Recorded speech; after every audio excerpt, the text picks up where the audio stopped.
ব্রাজিলের জন্য ফুটবল ঠিক তাই। নিজেদের ফুটবল পাগলামিকে শক্তপোক্ত একটা ভিত দেওয়ার জন্য ব্রাজিলের দরকার ছিল বিশ্বকাপ জেতা, যার জন্য তাদের প্রয়োজন ছিল একজন নায়কের। বস্তি থেকে উঠে আসা এক কিশোর তাদের সেই নায়কে পরিণত হয়।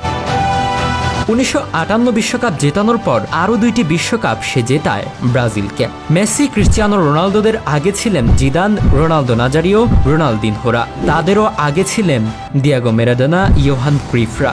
আর তাদের সবার আগে ছিলেন আরেকজন, এডসন আরান্তেস নাসিমেন্তো, যাকে সবাই চেনে পেলে নামে। পেলে ইতিহাসের একমাত্র খেলোয়াড় যিনি 3টি বিশ্বকাপ জিতেছেন। এই রেকর্ড সুদূর ভবিষ্যতে ভাঙার খুব একটা সুযোগ নেই। পেলেকে নিয়ে অনেক গল্পই প্রচলিত আছে, যার বেশিরভাগই সত্যি।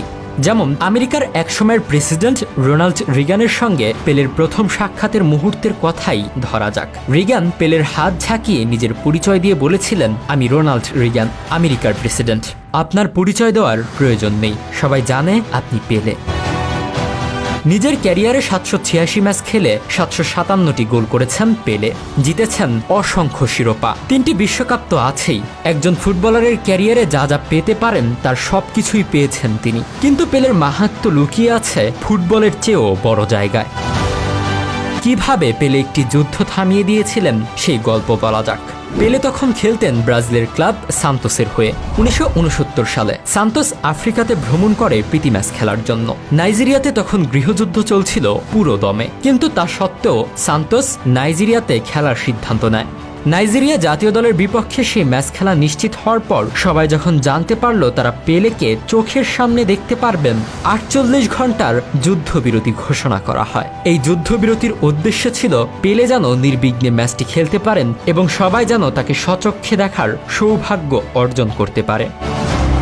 পেলের এক সতীর্থ লিমা বলেন, লোকজন নিজেদের মাথায় করে চেয়ার নিয়ে এসেছিল যেন তারা পেলেকে দেখতে পারে।